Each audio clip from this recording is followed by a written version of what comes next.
বিয়ের মণ্ডপে আজ ঘটে যায় চরম অঘটন। ছাদনাতলা যখন কানায় কানায় পূর্ণ, ঠিক সিঁদুরদানের মুহূর্তে অদ্বিতীয়ার একটা কথা পুরো বিয়ের মণ্ডপকে একেবারে স্তব্ধ করে দেয়। সিঁদুরদানের আগের মুহূর্তে অদ্বিতীয়া বলে ওঠে, আমায় মাফ করো পুলস্ত, আমার মনের মধ্যে অনেকগুলো প্রশ্ন, যে প্রশ্নগুলোর উত্তর খুঁজে না পেলে এই বিয়ে সম্ভব নয়। অপমানে লাল হয়ে পুলস্ত অদ্বিতীয়াকে বলে, এখন সবার সামনে নাটক করা বন্ধ করো, এই বিয়ে হবেই।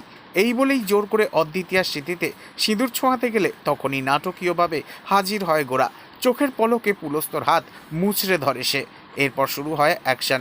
পুলস্তর ভাড়াটে গুন্ডারা তেড়ে এলে গোরা তাদেরকে মারধর করে মাটিতে শুইয়ে দেয়। এরপর পুলস্তকে মেরে আধমরা করে ফেলে রাখে গোরা। পুলস্তর বিয়ে করার শখ একেবারের মতো ঘুচে যায়। অদ্বিতীয়া কিছু বুঝে ওঠার আগেই গোরা তাকে কাঁধেতে তুলে নিয়ে বিয়ের মণ্ডপ থেকে হয়ে যায় হাওয়া। উপস্থিত সবাই স্তম্ভিত হয়ে যায়, আর অবাক হয়ে যায় অদ্বিতীয়া। এই চরম অপমানের পর পুলস্ত কি এবার ভয়ঙ্কর রূপ নিতে চলেছে, আর অদ্বিতীয়ার ভাগ্যে কী বা লেখা রয়েছে? নেক্সট আপডেট নিয়ে ফিরছি খুব শীঘ্রই। ততক্ষণের জন্য সাবস্ক্রাইব করে আমাদের সাথেই থাকবেন। ধন্যবাদ।